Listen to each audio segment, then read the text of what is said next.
A little bit. As you remember, we started today with our unit organizer, thinking about how nonfiction reading can be an important part of understanding fiction. We are in our fiction unit, but we said nonfiction is an important part of that. Who can explain how nonfiction reading can help us understand fiction? Jared. It connects in a way, like they make connections somehow. Excellent. We make connections and develop our background knowledge to help us understand what's going on in the book. Well, one good strategy to use when reading nonfiction is the paraphrasing strategy, which we worked with a little bit earlier in the school year. Who remembers? It's 3 letters, an easy word that helps us remember the steps in the paraphrasing strategy. Jacob. Rap. Rap. Excellent. What does the R stand for? Amaya. Read a paragraph. Read a paragraph. If you're about to work with nonfiction, first thing you have to do is read it. Excellent. What does the A stand for? Lauren. Ask yourself, Ask yourself what?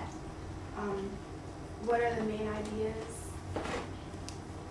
and supporting details in the paragraph? Excellent. We look for the main idea and the details that go with them, which is very useful in nonfiction because that's usually how it's organized. Start with the main idea and then add some supporting details. Excellent. And what does the P stand for? Most important part. Samantha. Put the main idea and details in your own words. Put it in your own words. Excellent. All right, let's think about paraphrasing for a minute. If you are really trying hard to read something in someone else's language and then put it into your language to express the same idea in a way that's really in your own words in your own language, what that does is make sure that you really Don't copy. that you're not copying. We're going to get to that too. Excellent. If someone asks you to explain it in your own words, they're checking to see what? Cool. Thomas. That you didn't plagiarize? We're getting to that. Jacob. That like you paid attention and you know all the main ideas. That you understood it. Excellent. So it really does help you understand what you're reading to use this strategy. Second thing is, if you really work with it and struggle to put someone else's ideas into your own words, that whole process will help you remember what you've read, right? Because it's a painstaking process, it will help you remember those main ideas and details.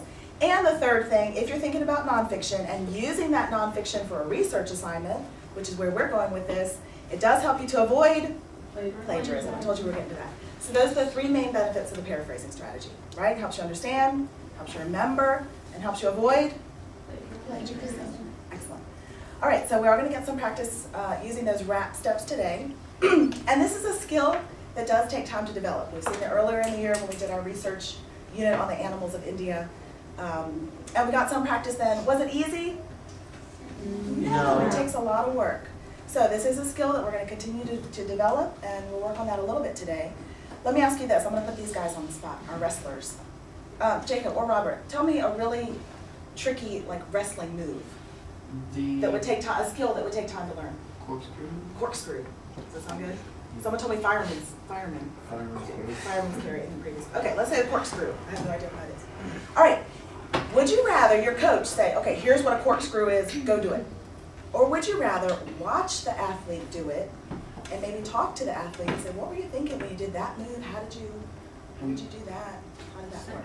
The second one, right, Jacob? He actually has people to come in and he does it on that person. And actually demonstrate it for you. I was hoping you guys would say that because that's what I would like to do for you today, okay? I'm going to be the student who's actually working with this paraphrasing strategy, and I'm going to demonstrate. I'm going to show you the thought process and kind of the skills involved to do it. And you'll see, even for me, it's not going to be easy.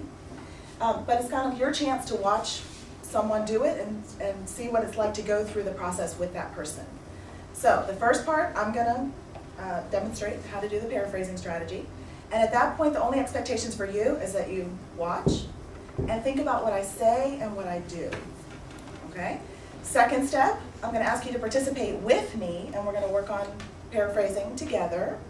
And then the third step, hopefully you'll be able to imitate what you've seen me do and what you've done with me in that second stage, and you'll be able to work independently with a partner to imitate those things and do it on your own. Does that sound good? Okay, so it's going to be an I do, we do, and then you do kind of thing. Can we do that? Yes. Yes. All right, so you have the same notes that I do. This is just a reminder of what the RAP steps are. And in the box we have some reminders about what makes a good paraphrase and what maybe we should try to avoid in a paraphrase. So we're going to keep that checklist in mind as we go. And of course we have some pigeon facts that hopefully will give us some background knowledge to help us understand the pigeon character in Ringer a little bit better. All right, so this is when I'm going to start. So again, you don't have to participate at this point. Just kind of watch and see how I do. All right, so let me think about paraphrasing. I have to think about my RAT steps. The first step is the R, read the paragraph. Well, when I read a paragraph and knowing that I'm going to have to work with it in a minute, I really like to read with a pencil in my hand or a pen. So that's what I'm going to do. I'm going to go ahead and get set up with my pencil and just kind of read through it, but make notes about things that I have questions about or that I might like to look at again in a minute. All right, when most people in the United States think of pigeons, they think of the birds, often dirty and pesky, that they see in the streets of cities. But did you know there are about 300 species of pigeons? Some are raised by breeders to be shown, just like cats and dogs at animal shows. That's interesting. I never thought about a pigeon as an animal that you would show off like that. Others, such as roller pigeons, actually do tricks when they are flying. That's interesting too. Pigeons live in every part of the world except the Arctic, the Antarctic, and some islands in the ocean. 11 species of pigeons live in the United States.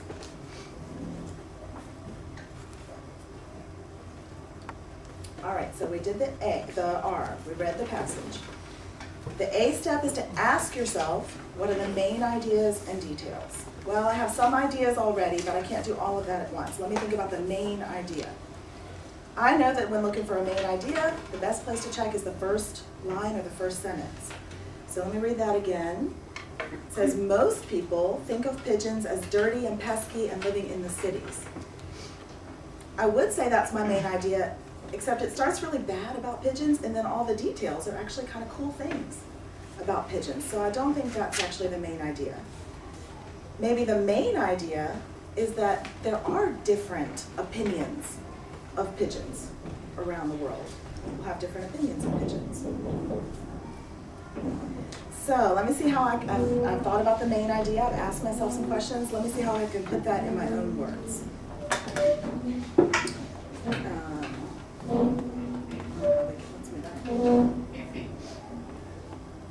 All right, so this is the first paragraph I'm working with. I'm just going to put my one over there. Main idea. Well, this paragraph starts with people. And when I paraphrase, one thing I need to think about is actually changing the phrase. Paraphrasing is finding a new phrase, a different way to say it. So I'm not going to start with some people believe this and other people believe that, because I know my main idea is actually pigeons. So let me rephrase that and see how I can put that into my own words. Maybe some pigeons are considered, the passage says dirty and pesky. I have to kind of find a synonym for that. I wouldn't use those words anyway. Pesky sounds very old-fashioned to me. So I'm going to say maybe some pigeons are considered disgusting, but others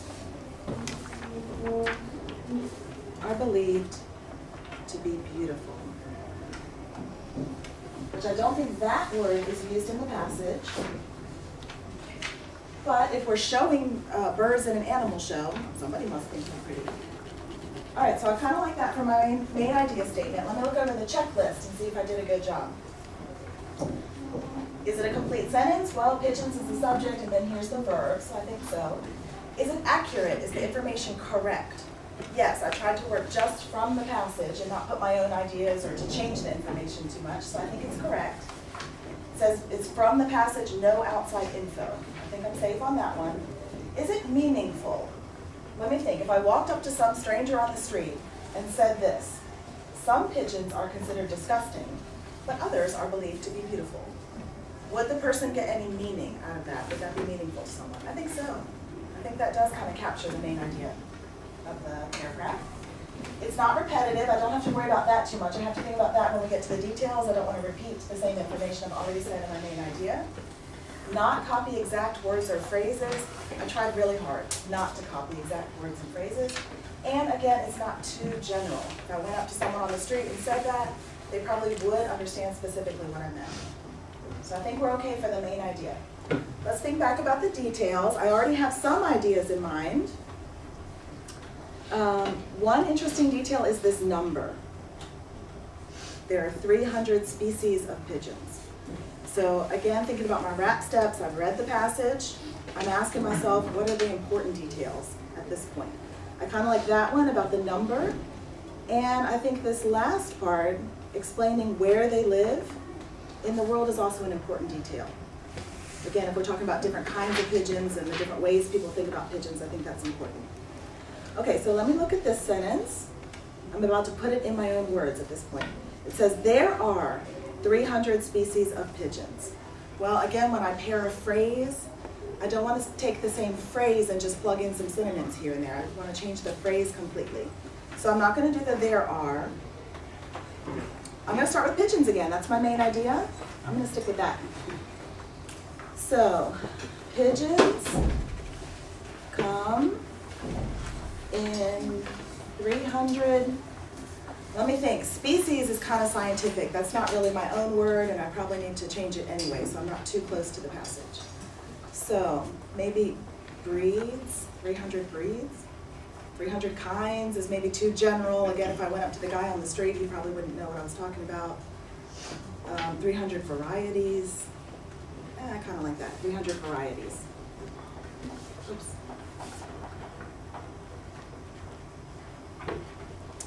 All right, and let me go back to my checklist really quickly and make sure I did a good job.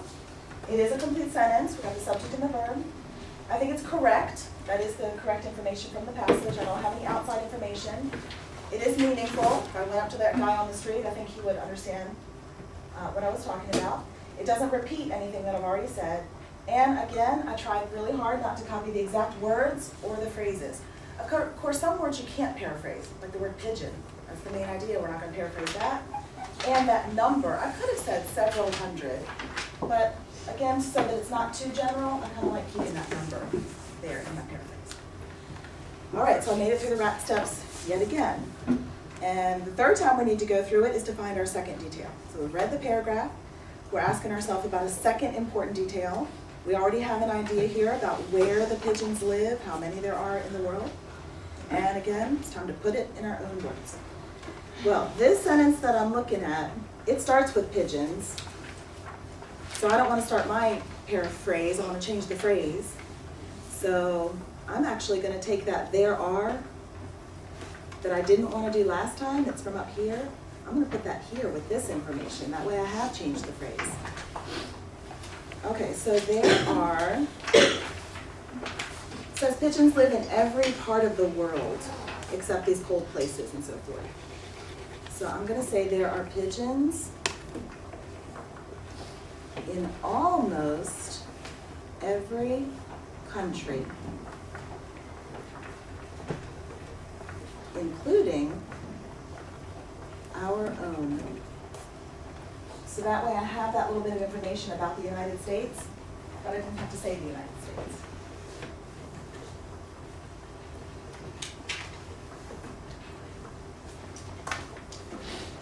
So again, looking at the checklist, I think it is a complete sentence. I think it's correct. It is from the paragraph. It's meaningful. It doesn't repeat.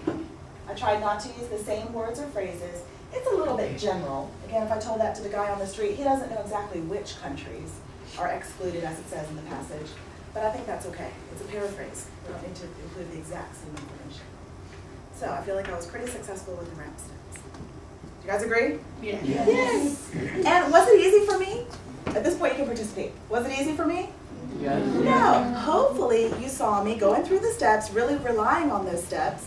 But at every step, not just the second one, I am asking myself constantly, am I doing this right? Am I following the rules? Which is the best word to use in this case? And you saw I did come up against some problems, like the word species. There's no perfect synonym for species, right? So I tried out a couple different ones. I was problem solving, and finally I chose the one that I liked there. All right, so now it's your turn to help me out a little bit. So I'm going to fold this. We're working on paragraph 2 there. And get this set up. You can put your two. I saw someone taking notes with me. That's good. Let's see. I think we need to keep our checklist going. So maybe I'll just leave it like that. And hold on to the passage. All right. So again, this is the way you're supposed to participate. So help me out here. What's the first thing we do when we're getting ready to paraphrase? Read the paragraph. Read the paragraph. And we start with the R step. Read the paragraph. Any volunteer to read the paragraph? And again, I suggest you read it with a pencil in your hand. Just get a hands up. Wesley. Pigeons have a muscular body, a small head, and short, sturdy legs. The birds are two swift, powerful flyers. The large flight muscles in a pigeon's chest can make up to two-fifths of a bird's total body weight. The feathers of pigeons are stiffer and smoother than those of most other birds. Their texture smooth and flow of air around the pigeon's body during flight. Feathers are some species produce sound during flight. These pigeons communicate with one another by means of these sounds. Excellent. All right, so if you're reading with a pencil in your hand, even if you weren't, tell me with a word or two. Actually, we should ask ourselves, what's the next step? What is the next step? Ask yourself. I was one step ahead of you guys. Yes, so ask yourself about the main ideas and details. Tell me with a word or two, what is the main idea here? It's not pigeons in general. What's the main idea of this paragraph? Jared? Pigeons' characteristics. Yes. Characteristics. What kind of characteristics?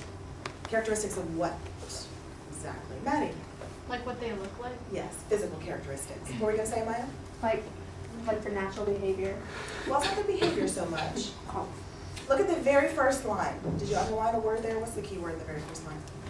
Muscular body. Body. Excellent. I think this paragraph is all about describing the pigeon's body. All right, so we read the paragraph. We asked ourselves. We're already thinking about main idea. And details. What are the two aspects of the body that we do have details about there? We need to think about that for later. Jacob? The wings. Yes, I'm going to say feathers for that one. That is definitely a detail that we need to include. What else? What other aspect of the body is mentioned? Chase, Their legs, or does it mention the legs? In the Yeah. first one. In the first Oh, the short, sturdy legs, yes. But I'm not sure it develops that one very much. What other part of the body does it focus on? Amaya? The muscles in the pigeon's chest. Yes. All right, so what I put in the boxes, we're going to save that for details. So right now we're interested in the muscular body, small head, short, sturdy legs, and so forth. All right, so we read the paragraph, we asked ourselves, we have some ideas about main ideas and details. Now it's time to put it in our own words. Anybody want to get us started with a main idea statement?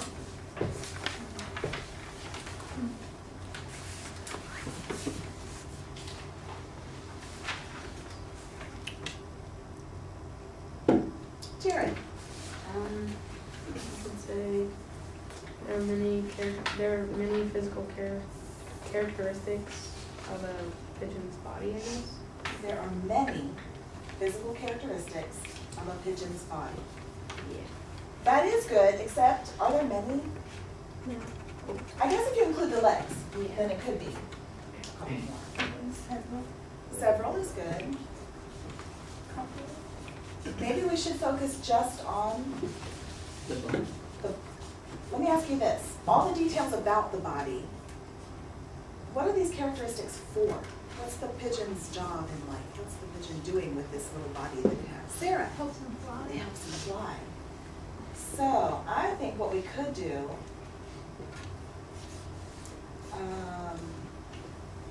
it's just main idea, so we can keep it general and then save the specifics for the details. So help me out here. A pigeon's, remember we changed the whole phrase. We're not just going to start with pigeons.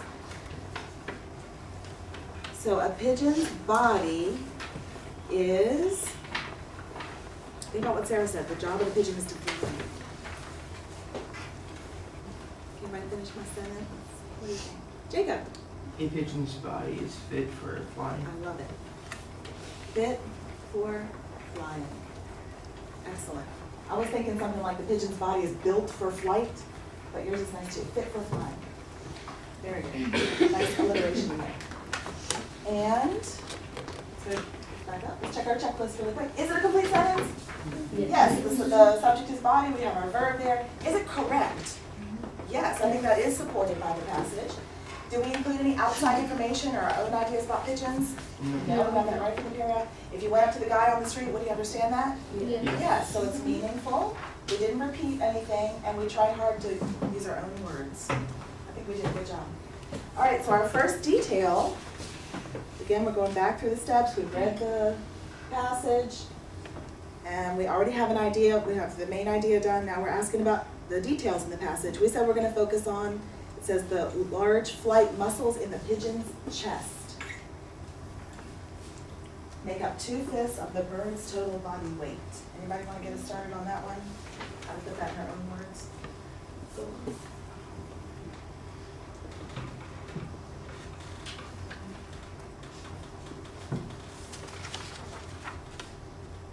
The words I'm looking at, in addition to talking about the muscles, of course, I mean, why do you have muscles? What's the point of muscles?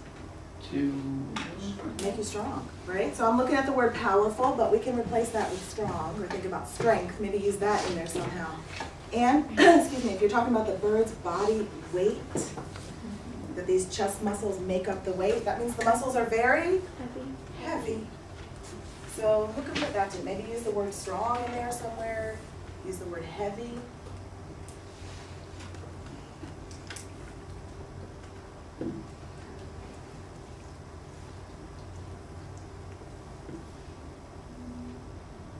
Jacob. the bird's strong chest makes about half its weight. Yes. Although, if we want to stick with this as the main idea that it's all about flying, let's maybe include that in there somehow.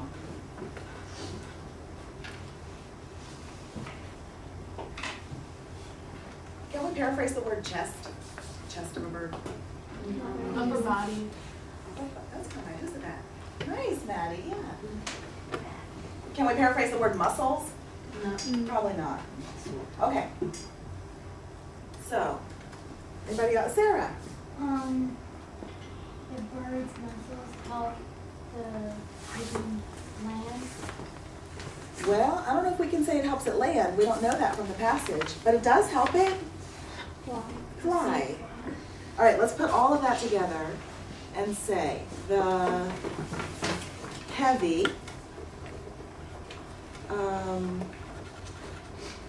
this has muscles in a pigeon's chest. Do you think we can say, do you want to do chest muscles or upper body muscles? Chest muscles? I don't really have a problem not paraphrasing that because I think it's hard to talk about a chest without talking about a chest. So the heavy chest muscles give a pigeon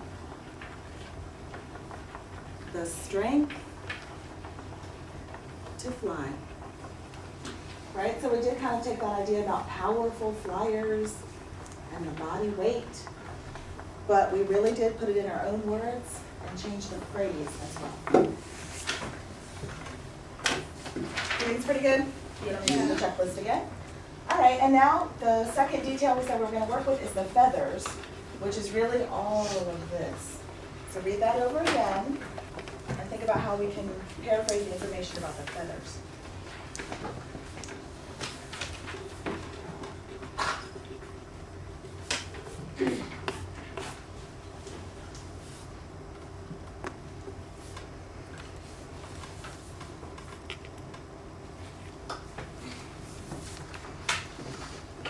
Lauren. The pigeon's feathers help it to proceed flying. Nice. Okay, and I like it that you're sticking with that main idea that whatever we say about the pigeon, we have to connect it to how is that helping it fly. We say the bird is fit for flying. Good. Okay, let's see if we can add a little bit more information in there. How does it describe the feathers? They are stiff and smooth. Can anybody help me with some synonyms? Stiff and smooth. Jared. You can maybe say the pigeon's feathers are more tense and That's nice. Tense. Does that sound right? Stiff, tense? Yeah, you like it? Okay, Maddie. what about for like Buff. Well, that makes it sound like some kind of bodybuilder, right? We don't want to go too far out of the passage and put an idea in someone's mind that's not in the passage. Chase. Like for stiff, couldn't you Yeah. say sturdy? Fit for flying. Good. Okay, let's see if we can add a little bit more information in there. How does it describe the feathers? They are stiff and smooth. Can anybody help me with some synonyms? Stiff and smooth. Jared. You can maybe say the pigeon's feathers are more tense and That's nice. Tense. Does that sound right? Stiff, tense? Yeah, you like it? Okay, Maddie. What about for like, stiff? Buff. Buff. Well, that makes it sound like some kind of bodybuilder, right? We don't want to go too far out of the passage and put an idea in someone's mind that's not in the passage. Chase. Like for stiff, couldn't you Yeah. say sturdy? Sturdy is kind of nice. I was thinking hard, or is that too, were you thinking hard, or is that too general? What do you think about smooth? Nice. Emery. I like silky too, that's good. Anybody else have an idea about smooth? Sarah? Soft. Soft is good, silky and soft. All right, let's find the combination that works here. Because we do want to say, I think you all were starting the sentence, the pigeon's feathers, Yeah. right? Help it fly kind of thing. So the pigeon's tense, silky feathers, sturdy, silky feathers, sturdy, soft feathers, Yeah. hard, silky feathers, sturdy, soft. sturdy and soft. It kind of has a ring to it. Okay, so the pigeon's sturdy. Let's do a yet soft. Does that sound good? The pigeon's sturdy yet soft feathers help it. Can you find me a synonym for flying? It talks about the flow, it moves, flow. Soar sounds like it's going straight to the sun to me, but I like glide. Because it talks about the flow of the air, so kind of gliding. All right, so it helps it glide through the air. The pigeon's sturdy yet soft feathers, got my S there, help it glide through the air. And what do you think about that one? Do we include information just from the passage? And it's meaningful if we went up to someone on the street, they would understand something from that?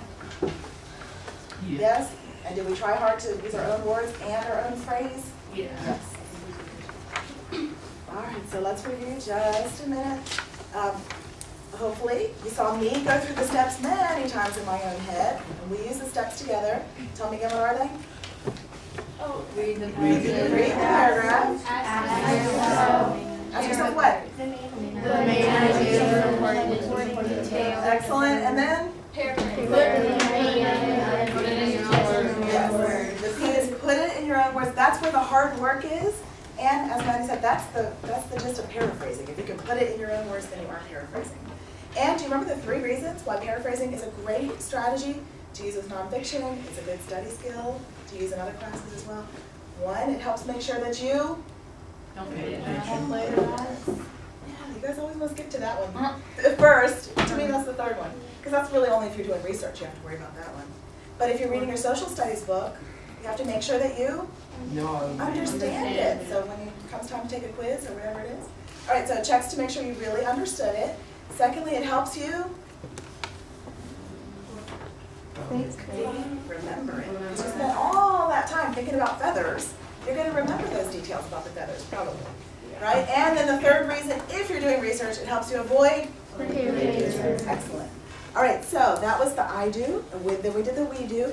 What I would like you to do now is work on the 3rd paragraph, which you have there. You can put a little 3 in your box there. So I'd like you to work together with a partner and try to imitate what you saw me do and what we did together. So those conversations that I had in my own head, you're going to have it in your head, but also with your partner. And then in a few minutes, we'll put some of your samples up here on the overhead and see who did a good job with the paraphrase. Okay, any questions for you? Good? All right, excellent. Get to work.